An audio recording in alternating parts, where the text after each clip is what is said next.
Hello students, welcome to the class. आज की class में आप सभी का स्वागत है। आज हम कॉम्प्रीहेंशन जो आईबीपीएस पीओ में जिस तरीके से कॉम्प्रीहेंशंस पूछे जाते हैं उसका पार्ट 2 डिस्कस करेंगे। पार्ट 1 में हमने पैसेज 1 और पैसेज 2 डिस्कस किया था और साथ में मैंने कुछ बातें बताई थी जो आपको याद रखना है पैसेज करते टाइम और एक्यूरेसी। तो जब भी आप अभी थ्योरी में जो हमने पैसेज के स्किल्स थी सीखे वो भी याद रखना है और अपनी एक्यूरेसी को मेंटेन करना है। आपको एक बार पैसेज रीड करना है और पूरा टाइम लीजिए रीडिंग में कोई जल्दी नहीं करनी है, पूरा टाइम लेना है और अच्छे से रीड करना है। तो पहले आप मल्टीपल टाइम रीड करके आंसर करिए। जब उसके बाद आपकी प्रैक्टिस अच्छी हो जाए देन आप उसको पूरा एक ही बार रीड करेंगे कंप्लीट और उसके बाद आंसर करेंगे और अपनी एक्यूरेसी को चेक करेंगे। एक्यूरेसी का 100% होना बहुत ज़रूरी है क्योंकि कॉम्प्रीहेंशन एक ऐसा पार्ट है जिसमें हम फुल स्कोर कर सकते हैं। जो भी हमारा 100% स्कोर है हम वो स्कोर कर सकते हैं। तो इसी के साथ अब हम पैसेज 3 पे आगे बढ़ते हैं। The worsening water situation in India. Worsening का मतलब क्या होता है? वर्स्ट। तो वहीं से एडजेक्टिव बनाई, ये हमारा प्रेजेंट पार्टिसिपल है। अब प्रेजेंट पार्टिसिपल यानी वर्ब प्लस आईएनजी, ये दो तरीके से काम करता है, जिरेंड और पार्टिसिपल की तरह काम करता है ये। तो जिरेंड हम इसको कब यूज करते हैं? As a noun. और पार्टिसिपल हम कब यूज करते हैं? As a adjective. तो यहाँ पर ये क्या यूज हुआ? As a adjective, right. तो ये हमारा एज अ एडजेक्टिव है। The worsening water situation in India has been discovered very often and in great detail, but fresh warnings keep coming out from experts and various organizations. Water scarcity is not specific to India, but it has a special relevance to the country because its per capita availability is low and is falling. Scarcity का मतलब होता है जरूरत। According to the Worldwide Fund for Nature (WWF) latest report, about 350 million people living in 100 cities of national importance across the world are at immediate risk of water crisis. All of them will face a severe crisis. Severe का मतलब extreme crisis by 2050. The report concluded that these cities face looming scenarios of water scarcity unless urgent action is taken to mitigate and adapt to climate change. Along the climate change, rising population is also a factor that will aggravate the crisis. Aggravate का मतलब बढ़ाना. The report has named 30 Indian cities, including Bangalore and other metropolises, and Hubli Dharwad, a water risk. Hubli Dharwad एक region है, तो उसके बारे में बात करी गई है, water risk. And some of them are the part of susceptible to very high risk category. Susceptible का मतलब होता है जल्दी, prone, वो जल्दी पार्ट हो जाएंगे। तो ये इंडिया का मैप हो गया। तो यहाँ पर कर्नाटका है, कर्नाटका स्टेट है। तो कर्नाटका स्टेट के अंदर यहाँ पर एक हुबली और धारवाड़ का रीजन है। तो उस रीजन के बारे में भी बात करी है कि बैंगलोर के साथ साथ हुबली हुबली धारवाड़ का जो रीजन है वहां पर भी वाटर रिस्क का जो खतरा है वो बढ़ रहा है। The risk has been increasingly in the past few decades, and the past few years have seen the situation getting more and more acute. Acute का मतलब है खराब. This is because many strategies that have been planned and sought to be implemented to deal with it have not been effective. In most cases, the problem was not with the strategies and solution but with their implementation. Implementation का मतलब होता है किसी काम को आप किस तरीके से करते हैं, उसको किस तरीके से संचलन में लाते हैं, उसको हम बोलते हैं implementation. There is greater waywardness, ये इसको हाईलाइट करिए. There is greater waywardness. अब ये वेवार्डनेस एज अ नाउन आया है. In the behavior of the monsoon, groundwater resources have been depleting and conservation efforts are mostly inadequate. Each of these and other problems have to be handled in separate and specific ways. And every region and even locality will need its own solutions that makes the solution complex and difficult.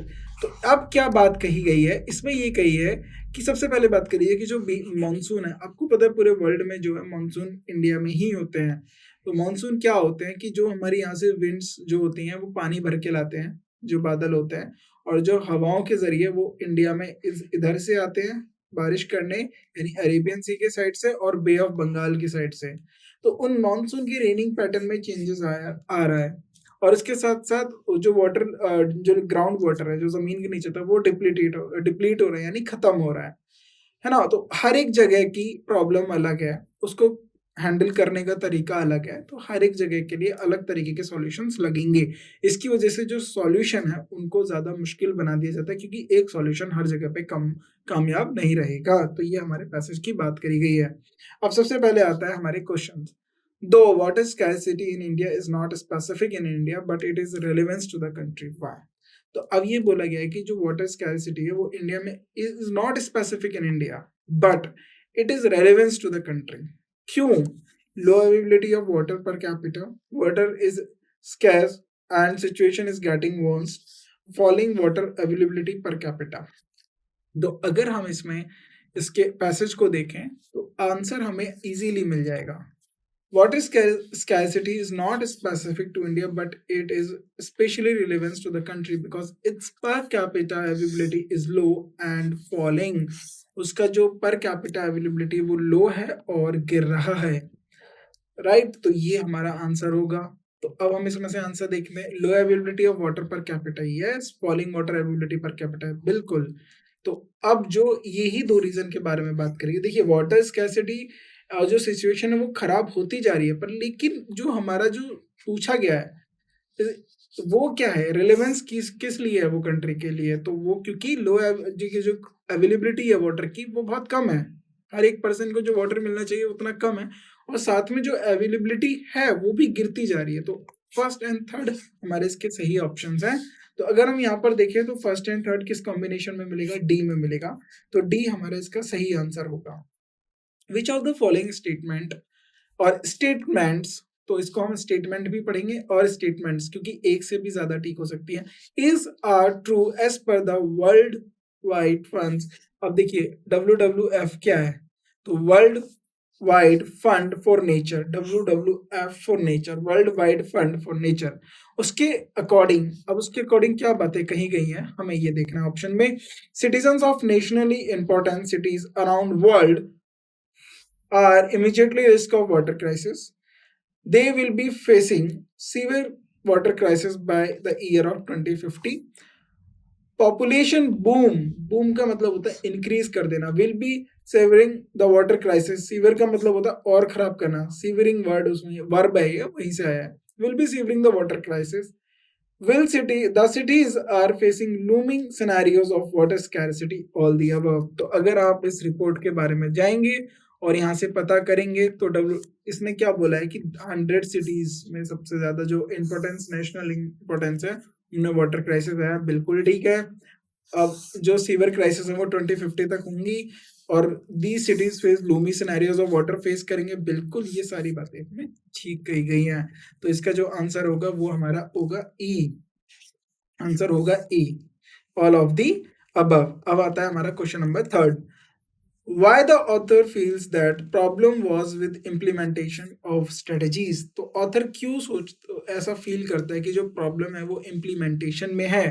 तो अब option देखते हैं। Changing patterns of monsoon, क्या changing monsoon के pattern से, बिल्कुल इसके बारे में जिक्र हुआ है।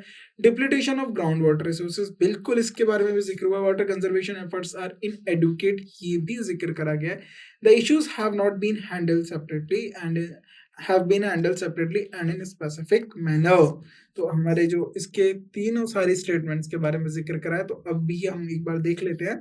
The great waywardness in the behaviour of the monsoon, monsoon के बिहेवियर के बारे में बात करेंगे। ग्राउंड वाटर रिसोर्सेज हैं वो डिप्लीट हो रहे हैं। Conservation efforts are mostly inadequate, जो हम कंजर्वेशन कर रहे हैं वो कोई काम नहीं आ रहा है। Each of these and other problems have been handled in separate and specific ways. And अब उसकी वजह से क्या हो रहा है, हर एक तरीके को हैंडल करना चाहिए। तो ये हमारा आंसर है। इसका आंसर होगा हमारा ऑल, क्योंकि हम क्या कर रहे हैं, issues have not been handled, हम ऐसा हैंडल नहीं कर रहे हैं, जिसकी वजह से हमें ये जो है इम्प्लीमेंटेशन में प्रॉब्लम आ रही है। क्योंकि बोला गया है हर एक प्रॉब्लम को सेपरेटली और स्पेसिफिकली हैंडल करना चाहिए, क्योंकि हर एक लोकेशन की जरूरत अलग है। तो ई इसका सही आंसर होगा। Which of the following word is most similar in meaning with the given word as highlighted in the passage? अब कौन सा वर्ड हाईलाइट किया गया? वेवार्डनेस. अब मैंने आपको बताया था वेवार्डनेस क्या एज अ नाउन आया है. कॉम्प्लीमेंट, ट्रैक्टेबल और एमिनेबल. तो देखिए कॉम्प्लीमेंट, ट्रैक्टेबल. ट्रैक्टेबल का मतलब होता है जिसको आप ट्रेस कर सकते हो, ये जो जिसको ट्रेस कर सकते हो. लेकिन अगर आप इस पैसेज को पढ़ो, वेवार्डनेस का मतलब है अगर आप इस पैसेज को पढ़ेंगे तो वो मॉनसून का जो बिहेवियर है, the great waywardness in the behaviour, यानी जो उसका जो पैटर्न है मॉनसून का वो डिस्टर्ब है. उसकी वजह से जो कहीं बारिश ज्यादा होती है कहीं कम होती है. तो इसके लिए इस बारे में इस पैसेज के बारे में होता है. तो इसका सही आंसर होगा ऑब्स्टिनेट. सही आंसर होगा ऑब्स्टिनेट. आर्मिनेबल और ट्रैक्टेबल और कॉम्प्लिमेंट ये वर्ड आपको होमवर्क से पता करने हैं इनका मीनिंग क्या होता है. अब आता है हमारा पैसेज 4. अब पैसेज 4 एक ऐसा पैसेज है जिसके ऑलरेडी वो हमने 4 पैराग्राफ में डिवाइड कर दिया है, लेकिन उसमें मेंशन कर दिया पैराग्राफ 1, पैराग्राफ 2, पैराग्राफ 3, पैराग्राफ 4. तो आपको ऐसा नहीं है कि पैराग्राफ 1 पे अलग क्वेश्चंस मिलेंगे. पूरा एक पैसेज है, उसको आपको एक कंप्लीटली डील करना है. तो सबसे पहले आते हैं पैसेज 4 पे. Existing advances in technology from smartphones to new car services affect our everyday lives, yet aggregate productivity has been growing sluggishly. The disconnect between productivity growth and the technology revolution has triggered a sharp debate in economics. A scintillating a new paper by Adair Turner of the Institute of New Economic Thinking suggests that rather than presenting a puzzle, the combination of technological innovations and low measured productive growth is exactly what we should expect. अब आता है हमारा paragraph 2. तो ये जो हमारा passage है paragraph में डिवाइड हुआ है, बट कंफ्यूज नहीं होना है, हमें इनको पूरा ऐसा पैसेज भी पढ़ना है. Before turning to Turner's argument, it's worth revisiting previous attempts to resolve the apparent puzzle. One perspective argues that slow productivity growth is at least partly a mirage. For example, if new inventions improve the quality of goods and services, but the improvements are not properly incorporated into the economic statistics, the result would be that measured productivity is lower than the actual productivity. The challenge is to determine whether the measurement errors are any bigger today than in the past and how large they plausible plausible are. In any case, some new research suggests that the errors may be growing meaningfully larger. But the most studies suggest that any effect is too small to explain the bulk of the productivity slowdown. Paragraph 3. A second argument is that there is lag before new technologies raise productivity because businesses need to adjust operation to take advantage of them, and that takes time. According to this perspective, we are still in the interim.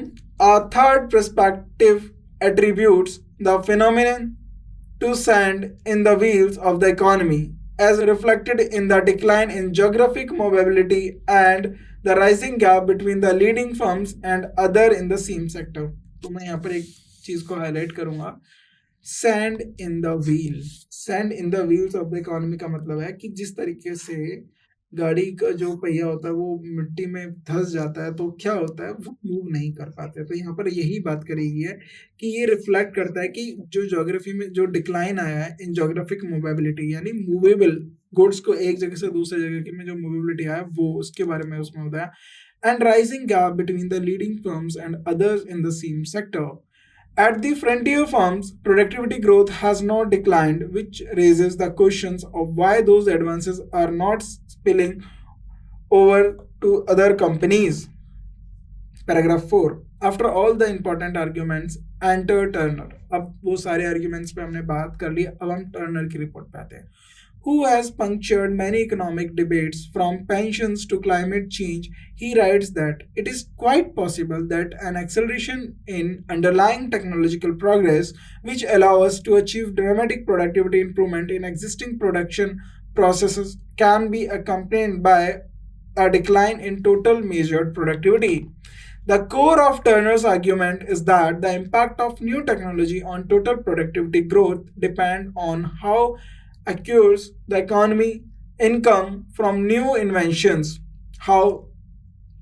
अब वो क्या बता रहे हैं कि productivity किस बात पे डिपेंड करती है, प्रोडक्टिविटी ग्रोथ की जो न्यू इन्वेंशन है उस तरीके जो उससे इनकम किस तरीके से जनरेट हो रही है, what additional consumption they choose to enjoy with that income, and the nature of the productivity advances in the sectors that works are shifted into as a result. In particularly, if those who directly accrue income from the new inventions choose to consume more services such as personal services or artistic ones in which it is hard to replace people with the machines, the net result could be coexistence of rapid technological progress and slow or non-existent overall productivity growth. Paragraph 5. So, technological progress and productivity growth have tended to coexist in the past because the workers shifted from one sector, say farming, to another, manufacturing, and in both the sender and recipient sector, rapid productivity growth was occurring. However, if the recipient sector suffer from Baumol's disease, which features limited potential for productivity improvements because it is hard to replace people with machines in those areas, then overall productivity growth it will be slow or non-existent. Furthermore, as our incomes rise, we may demand more services with Baumol's disease characteristics. The employment projections from the Bureau of Labor Statistics highlight the point. The top four occupations ranked by the numbers of new jobs projected to be created between 2016 and 2026. For example, are personal care aides, cooks, and servers, registered nurses, and home health aides. Paragraph 6. There is no doubt that Turner may be right in theory. The question is how important this phenomenon is to the aggregate productivity puzzle. One piece of evidence comes from the recent McKinsey report, which estimates the productivity growth declined by 0.2 percentage points per year between 1987 and 2014. The McKinsey number suggested that, at least until recently, Turner's argument does not fully eliminate the empirical productivity puzzle, but Turner is focused on the next several decades, and over that period, he may prove to be increasingly correct. काफ़ी बड़ा passage था और economic growth पे पूरा passage है, productivity growth पे पूरा passage है। तो आप पैसेज आपको समझना है कि पैसेज क्या बता रहा है। आपको इकोनॉमिक्स नहीं समझनी है, आपको पैसेज को समझना है, क्योंकि हमें क्वेश्चंस उसके तरीके से आंसर करना है। क्योंकि इस तरीके के पैसेज को आप बार बार पढ़ेंगे, आप इतना ही डिफिकल्ट पैसेज आपको एग्जाम में मिलेगा। और आपका इसमें क्या है, क्योंकि आप ऐसे पैसेजों से गो थ्रू नहीं हुए, ये एकदम आपके ऑफ द टॉपिक है, बट आपको याद रखना है कि क्या बातें कब किस वे में कही गई हैं। सो अब हम क्वेश्चंस पे आते हैं। Why is it necessary to determine how bigger are the measurement errors today in comparison to that in past for the argument to hold true? अब आर्ग्यूमेंट की बात करिए, to demonstrate that the slow down in productivity is just an illusion. क्या हमें ये demonstrate करना है कि जो प्रोडक्टिविटी का वो जो स्लो डाउन हुआ है, क्या वो एक इल्यूजन है, वहम है? As if they are not bigger they could not explain that the acceleration का मतलब होता है गिरावट, रुकना। एक्सेलरेट का मतलब होता है, देखिए ये अगर ग्राफ है तो एक्सेलरेट का मतलब ये होता है कि ग्रोथ करना, और डी एक्सेलरेट का मतलब होता है ग्रोथ से नीचे जाना। तो ये हमारा डी एक्सेलरेशन होता है। तो as if they are not bigger they could not explain, अगर हमारे जो नंबर्स हैं या जो मेजरमेंट एरर्स हैं अगर वो ज़्यादा बड़े नहीं हैं तो उससे क्या होगा कि हम डी एक्सेलरेशन मेजर्ड प्रोडक्टिविटी में नहीं बता पाएंगे। To determine how credible are the measurements of errors to comprehensively explain the reason for the entire slowdown in the productivity. अगर आप इसका पैसेज से मीनिंग पता लगाएंगे तो आपको पता चलेगा इसका आंसर है बी। तो हम पैसेज में अगर आप चाहें तो इसमें पीछे जाके देख सकते हैं, जब आर्ग्यूमेंट्स को लेके बात की जाती है तो उसमें ये बताया गया है कि ये जो नंबर्स हैं, जो हम एरर्स को लेके बात कर रहे हैं, वो हमारे जो हैं चैलेंजेस हैं। तो इसीलिए the challenge is to determine whether the measurement errors are bigger today than in the past and how large they plausible are. In some cases, new researchers suggest that the errors may be growing meaningfully larger, but most studies suggest that any effect is too small to explain the bulk of productivity slow down, तो ये किस लिए बात हो रही थी? Productivity slow down के बारे में बात हो रही थी। तो इस तरीके से हमें इनको देखना है, राइट? तो हम इनमें क्या करते हैं? कंपैरिजन पर। तो उसका सही आंसर होगा बी। और ऐसे पैसेज को करने का एक तरीका मैं बताता हूँ। आप क्वेश्चंस को एक बार गो थ्रू कर लीजिए, तो जब उससे क्या होगा, जब आप क्वेश्चंस को गो थ्रू करेंगे तो आपको पता चल जाएगा कि इस तरीके के जो क्वेश्चन या जो स्टेटमेंट पूछी गई है किसी भी क्वेश्चन के अंदर, वो हमें वहां मिलेगी, किस पैसेज में मिलेगी, किस लाइन में मिलेगी। As if they are bigger they could not explain the deceleration is measured productivity. What is the probable reason for slow or non-existent economy growth according to Turner's argument in given para 4? तो यहाँ पर आपको paragraph दे दिया 4 में। अब paragraph 4 के अंदर क्या पूछा गया है? What is the probable reason? क्या probable reason थे for slow or non-existent economic growth? जो हमारी slow या non-existent economic growth है टर्नर आर्ग्यूमेंट से, टर्नर्स आर्ग्यूमेंट। तो फोर्थ पैराग्राफ देखना है। The worker have shifted from farming to manufacturing sectors, technology advances achieve dramatic productivity improvement in existing production process only. उसके बाद सी स्टेटमेंट है, the potential of productivity improvement is limited in the manufacturing sector, the consumption of services which are hard to automate।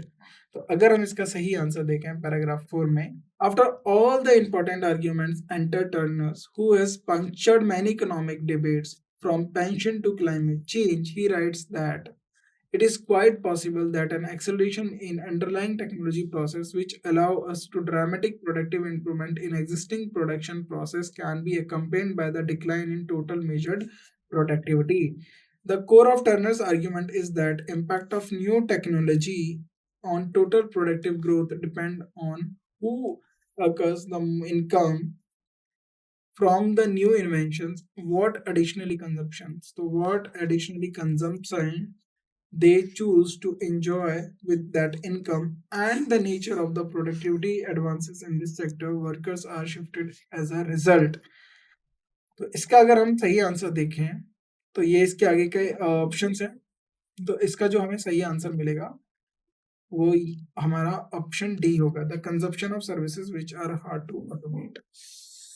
जिनको hard to automate का मतलब है कि कुछ services की जो कंजप्शन है उनको हम मशीन से रिप्लेस नहीं कर सकते। तो इसी में आगे बढ़ेंगे। In particularly if those who directly accrue income from the new invention choose to consume more services such as personal services and और artistic in which it hard to replace, it is hard to replace people with machines. तो automates का मतलब है machines. तो इस तरीके से words को घुमा दिया गया है, बट उनका मीनिंग एक ही बात है कि जो कंजप्शन है सर्विसेज का उनको रिप्लेस नहीं किया जा सकता, उनको ऑटोमेट नहीं किया जा सकता लोगों के द्वारा। तो ऑटोमेट का मतलब अब ये देखोगे कि आपको इस तरीके का वर्ड नहीं मिला है, तो बिल्कुल मिला है, मशीन्स को बोला गया ऑटोमेट।